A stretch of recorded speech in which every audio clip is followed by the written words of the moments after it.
कोई पैगाम, सूरज ने दिया अपना शुआर कोई पैगाम।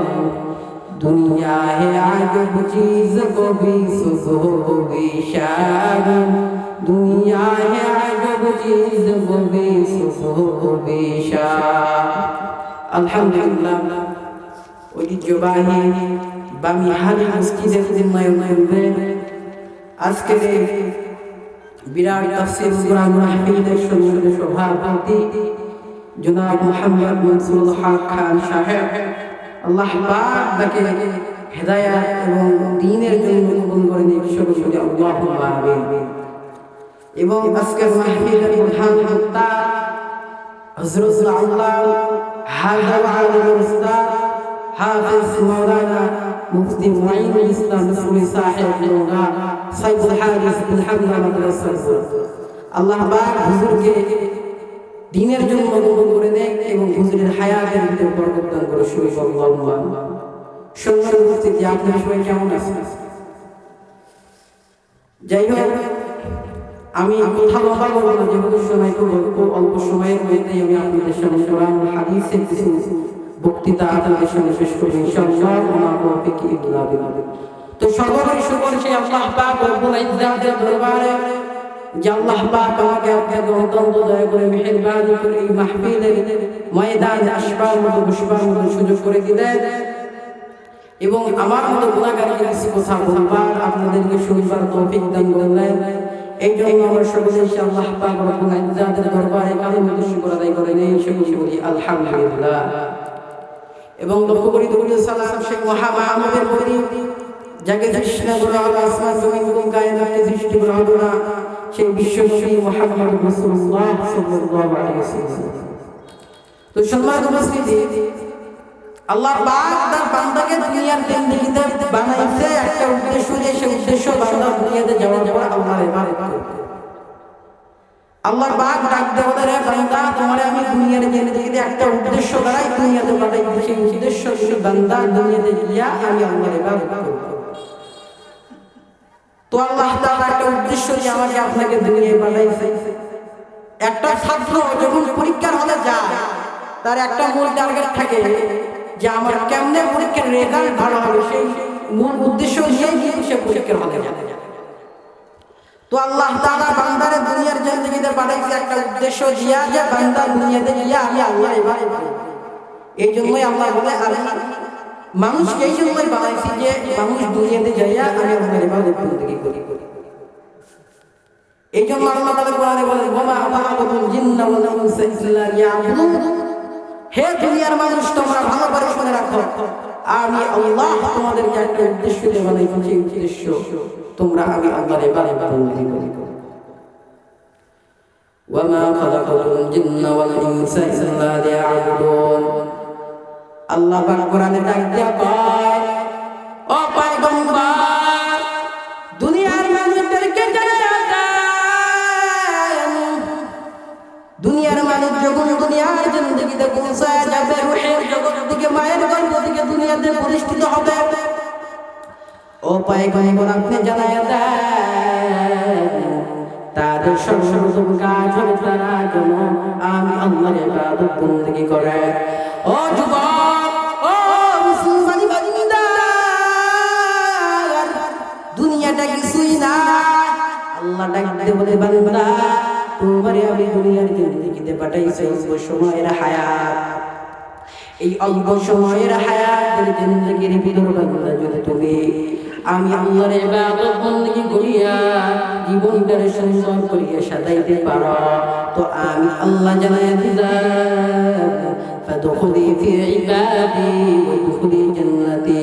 তো আমি আল্লাহ তুমি বান্দারে জান্নাতে সবচেয়ে উচ্চ মাহকাম দান করব। সুবহানাল্লাহ। ও মুসলমান বান্দা, জান্নাত যাইতে মন চায় কি চায় না? জান্নাত যাইতে মন চায়, কিন্তু জান্নাতের কাজ আমরা কেউ করি না রে যুবক।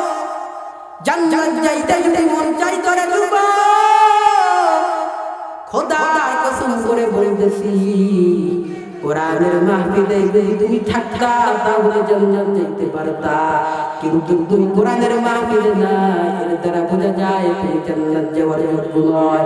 জান্নাতে যদি যাইতে মন চায় রে যুবক, পয়গম্বর আরবি সাল্লাল্লাহু আলাইহি ওয়াসাল্লাম জানায়া দেয়, এ যুবক জান্নাত যদি যাইতে চাও আমার পয়গম্বর কি বলে জানো?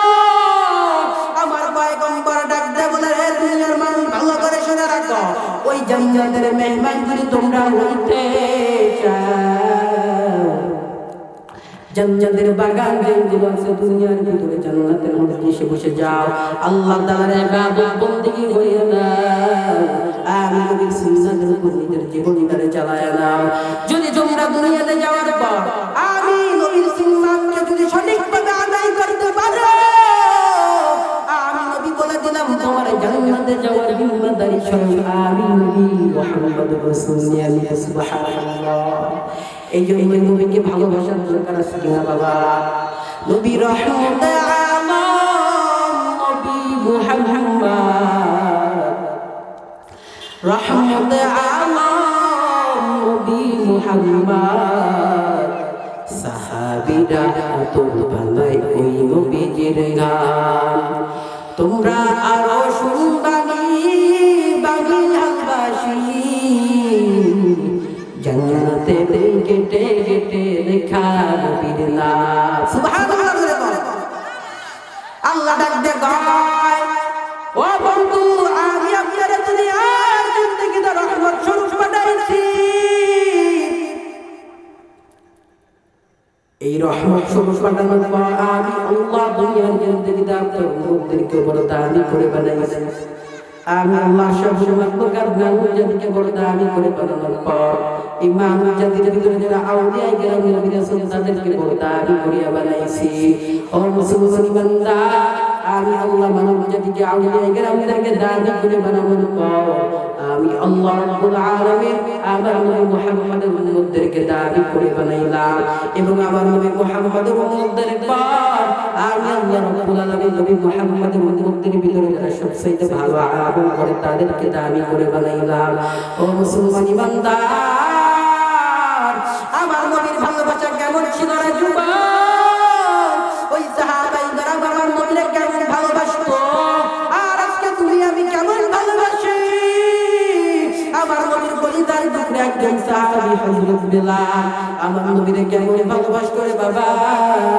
বেলালের কানে যখন খবর গেল নবী দুনিয়ায় না, নবী ইন্তেকাল হয়ে গেছে, নবী দুনিয়া থেকে বিদায়, বেলালের কানে যখন খবর চলে গেল, বেলাল হাউমাউ করে কান্নার আওয়াজ, বেলাল হাউমাউ করে কান্নার আওয়াজ মাটিতে ঘোরাঘুরি খায় বলছে, বেলাল ডাক দেব না, আমার নবী নাই আমি কার জন্য আযান দেব, আমার নবী নাই আমি কার জন্য নামাজ আদায় করব, আযান দেব।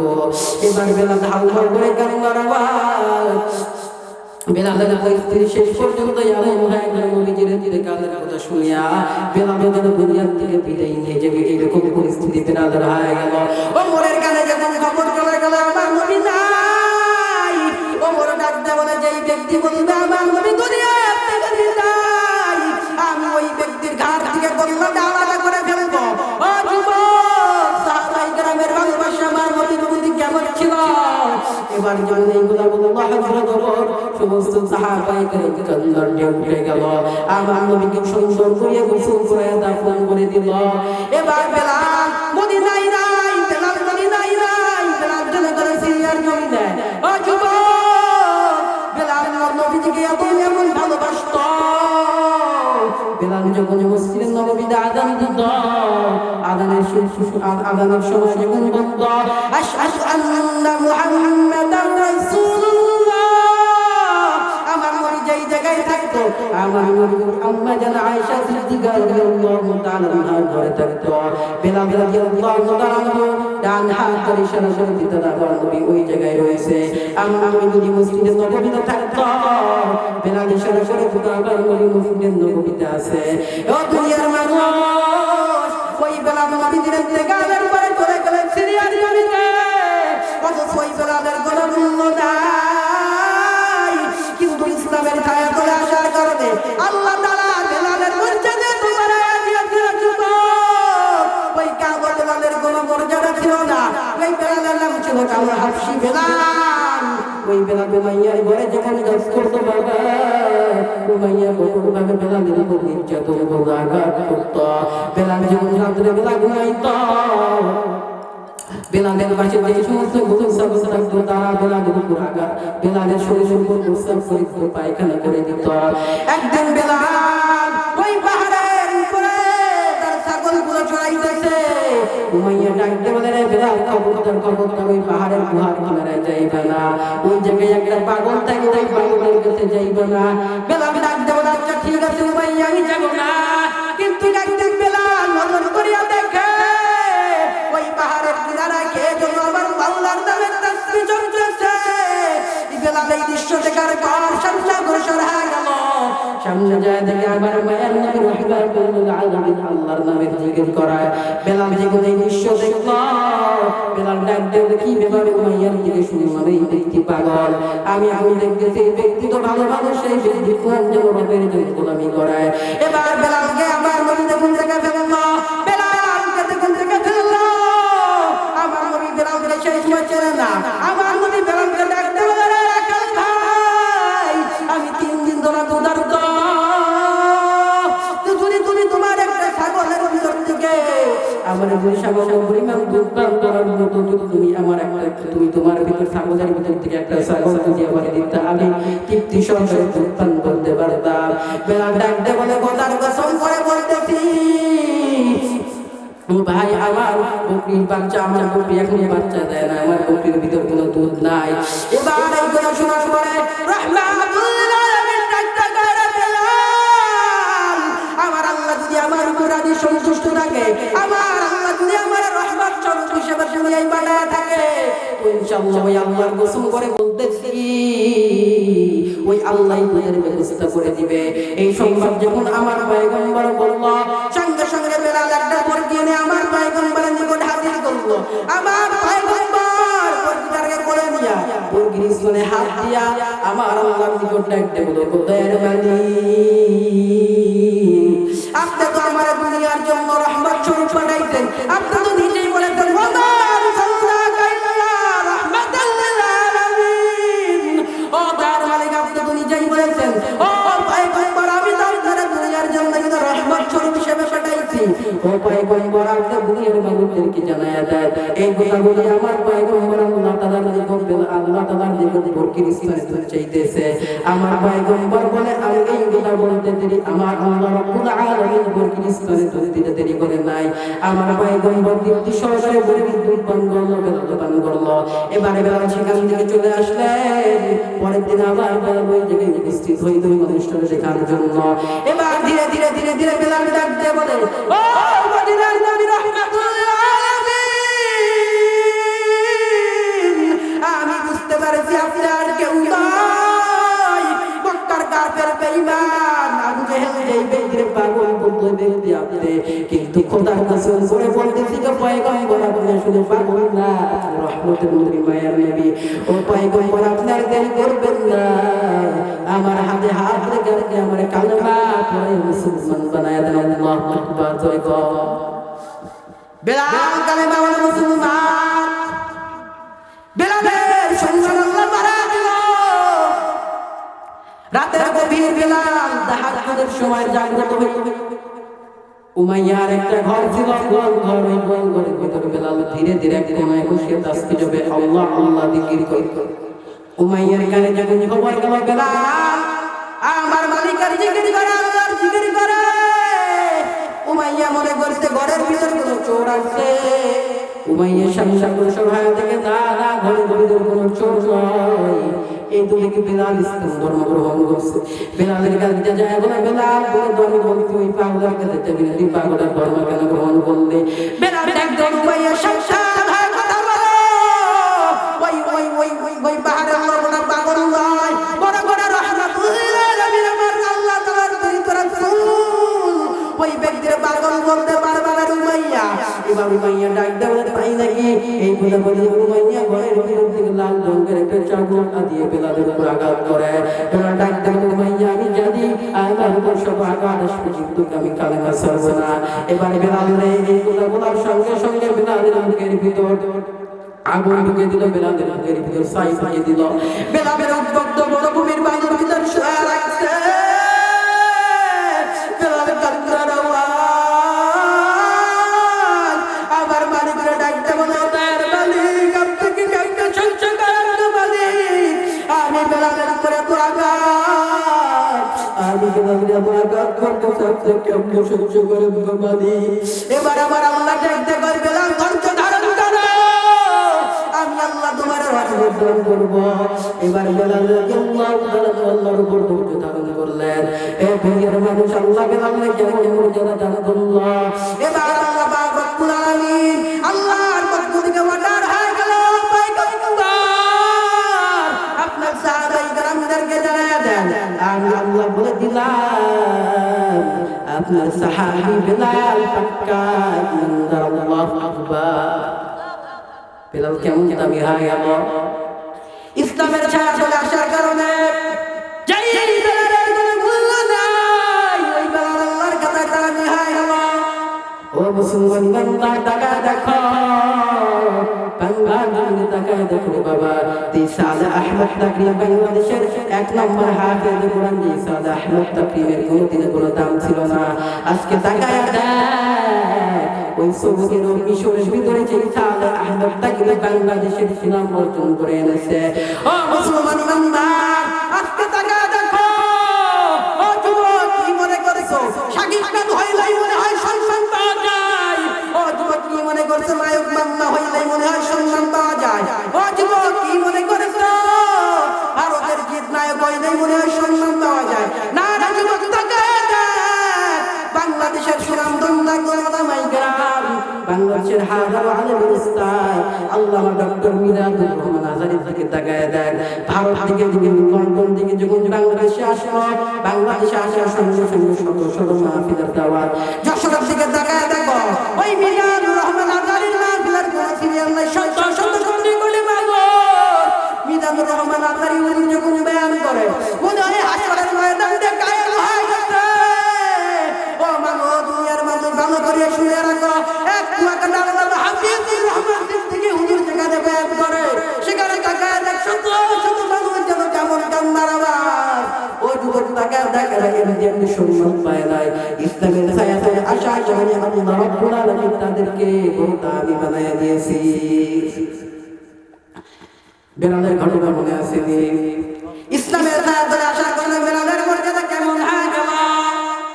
আল্লাহ ডাকতে গেল, পয়গম্বর বেলাল আল্লাহর কথা, বেলাল আমি আল্লাহর কথাই করব। বেলাল আল্লাহর কথাই বড় দামি হয়ে গেল, কবুল হয়ে গেল। ও দুনিয়ার মানুষ, ইসলামের ছায়া তলে আসার কারণে সামান্য কালো একজন বেলাল দামি হয়ে যায়, আপনি আমি কেন পারবো? এবার নবী মদিনায় ঘুমায়, বেলালের কানে খবর গেছে নবী দুনিয়ায় নাই, বেলাল চলে আসে সিরিয়ার জমিনে। সিরিয়ার জমিনে বেলাল ঘুমায়, বেলাল সিরিয়ার জমিনে অবস্থান করে। এবার একদিন রাতের অন্ধকারে আমার নবী বেলালকে সংসদে গায়ে বেলাল, সমস্ত সাহাবী মদিনায় কোরআনের দাওয়াত দেয়, সমস্ত সাহাবীরা বেলাল, সমস্ত সাহাবী মদিনায় এসে কোরআনের দাওয়াত দেয়। আমি নবী রোজায় সালাম দেয়, বেলাল তুই সালাম তো আমি পাই না, তুই কোথায় থাকো, তোর সালাম তো আমি পাই না রে বেলাল, তুই একটু মদিনায় আয়, আমি একটু তোর সাথে মোলাকাত করবো। বেলাল রাতে বেলায় স্বপ্ন দেখার পরে বেলাল এই স্বপ্ন দেখে দেখলো, বেলাল পাগল হয়ে গেল। বেলাল রাত্রে বেলায় মদিনায় রওনা হয়ে গেছে। বেলাল রাত্রে বেলা মদিনায় রওনা, কতটার সময় বেলাল মদিনায় পৌঁছে গেছে। মদিনায় যাওয়ার পর রাসূলের রোজায় দাঁড়ায় বেলাল কান্নার আওয়াজ, রাসূলের রোজায় দাঁড়ায় বলে, আমি অনেক চেষ্টা করেছি রাসূল, আপনার ইন্তেকালের পর আপনার কবরের সামনে একটু মাটি দিব, কিন্তু পারি নাই গো পয়গম্বর, কারণ আপনার ইন্তেকালের পর আমার অবস্থা এমন হয়ে গেল, আমি বেলাল যাওয়ার অবস্থা হয়ে গেল, কারণ আমি বেলালের কবর পর্যন্ত ছিল গো পয়গম্বর। ইসলামের ছায়া তলে আসার কারণে আপনি আল্লাহ আমার নাম ধরে দিয়েছে আপনার জন্য গো পয়গম্বর। ও পয়গম্বর বাজারের কোনো মূল্য নাই, আপনার কাছে আমি সুনাম পেয়েছি। এই কথা বলার সঙ্গে সঙ্গে মায়ের নবী আমার রওজার ভিতর থেকে হাত বাড়ায় বলে বেলাল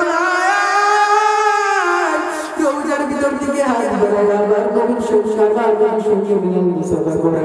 কিছুক্ষণ পর বেলাল ডাকতে বলে এই কথা বলার সঙ্গে সঙ্গে কিছুক্ষণ পর নবীদের হাতটা যেন আবার সরায় নিল। আর নবীর ছেলে মুসাফা করিয়া নবীদের বলেছিলাম আমি চলে আসতে ইতিমধ্যে চলে আসতেছি। সমস্ত সাহাবাই আমার সমস্ত সাহাবাই কেরাম আমি বেলালকে দেখে ফেলছে। আমি বেলালকে দেখে ডাকতে বলে নবীদের ইন্তেকালের পরে তুমি ছিলা, তোমার কোনো খোঁজ পাই নাই, তুমি কোথায় ছিলা গো বেলাল? এবার সমস্ত সাহাবাই কেরাম বেলালকে বলে বেলাল তুই একটু আদান দে। বেলাল ডাকতে বলে না না আমি আদান দিতে পারবো না, কারণ আমার হৃদয়ে আমি কার জন্য আদান দিব? এই কথা যখন বেলাল বলল কিছুক্ষণ পর নবীদের দুইটা ইমাম হাসান আর হুসাইন চাইতে বলে ও বেলাল দে রে ভাই আদান দে। বেলাল ডাকতে বলে এইবার আমি নিষেধ করতে পারলাম না, কারণ এই দুইজন ব্যক্তি আর কেউ নয়, এই দুইজন ব্যক্তি নবীদের পরিবার দুইটা হাসান আর হুসাইন। একজন নবী সাহাবায়ে কেরামদের মাঝে কোরআনের দাওয়াত দেয়, কোরআনের বয়ান করে। এই হাসান আর হুসাইন যাইয়া নবী আগে আগে হাসান যে নবীদের দাড়ি টানে, হুসাইন যে নবীদের পাগড়ি টানে। সাহাবায়ে কেরাম রাগান্বিত হয়ে গেলেন। আবার নবী ডাক দিল খবরদার খবরদার তুমি হাসান হুসাইনের উপর আঘাত করবা না, কারণ দুনিয়ার জিন্দেগিতে যুবকদের জান্নাতের সর্দার হবে হাসান আর হুসাইন, আর মহিলাদের সর্দার হবে ফাতেমা বিনত জাহরা রাদিয়াল্লাহু তাআলা আনহা। ও পর্দার রাজমাতান আপনাদের সর্দার তো ফাতেমা বিনত জাহরা রাদিয়াল্লাহু তাআলা আনহা। ও যুবক তোমাদের সর্দার জান্নাতের সর্দার হবে হাসান আর হুসাইন। ও বৃদ্ধ বাবাজি তোমাদের সর্দার তো মায়ের নবী রাহমাতুল লিল আলামিন। ও যুবক রাত নাই দিন নাই উলামায়ে কেরাম কোরআনের দাওয়াত দেয়, তারপরে তুমি গুনাহ করো রে বাবা, মনটা কি চায় না একটু কোরআনের সাথে আল্লাহর ইবাদত বندگی করিয়া জীবন কাটায় দেয়? ও মুসলমান ইমানদার বানি হালে মুসলমান, আজকে তোমার একটা প্রতিষ্ঠা, এত বড় একটা মাহফিল, কোরআন সুন্নাহ আজকের মাহফিল মানুষ নাই। ও মুসলমান ইমানদার আমার ভাই ভাই থাকতো আজকে তোমার এই মাহফিল আসতে বাধ্য হইতা। আজকে আপনাদের কোরআনের মাহফিলে কেন আজকে বিনা বসাইবে, দোকানপাট বসাইবে? ও যুবক মুসলমান ইমানদার আল্লাহ ডাকতে বলে কোরআনের মাহফিল তো জান্নাতের বাগান, কিন্তু কোরআনের মাহফিলের পাশে যে সমস্ত দোকানপাট বসায় এটা জাহান্নামের বাগান ছাড়া আর কিছু হতে পারে না। ঠিক কিনা বলে বল? কোরআনের মাহফিলে কসমেটিকের দোকান বসে, ঠিক কিনা? ও মুসলমান ইমানদার কোরআনের মাহফিলে কেন কসমেটিকের দোকান বসাইবে? কোরআনের মাহফিলে মেলা বসায় কেন নারীরা সেই জায়গায় ঘোরাফেরা করবে? আমি বলি এটা কোরআনের মাহফিল তো বটে, কিন্তু কোরআনের মাহফিলে যে সমস্ত দোকানপাট বসায় এইগুলো হলো আবু জেহেলের বাসা। এবার একটা কাণ্ড, এইগুলো জাহান্নামের বাজার ছাড়া আর কিছুই না। উচিত ছিল আমাদের বাড়ি হালার মধ্যে লাঠি তরবারি নিয়ে না ভাঙ্গের দোকান মধ্যে দেওয়া উচিত ছিল। বাঙালি কি অবস্থা? আসার সময় দেখলাম তো কোনো কিছু নাই, পুরুষটা আছে খালি ইয়ার মেকআপ করিয়া ঠোঁটে লিপস্টিক দিয়া মনে হয় জান্নাত থেকে আল্লাহ পরিবারে এই জান্নাতের ভাগ কারাই কথা কথা বড় আফসোস। কি অবস্থা? ও মুসলমান ইমানদার লজ্জা শরম যদি থাকতো, ও যুবক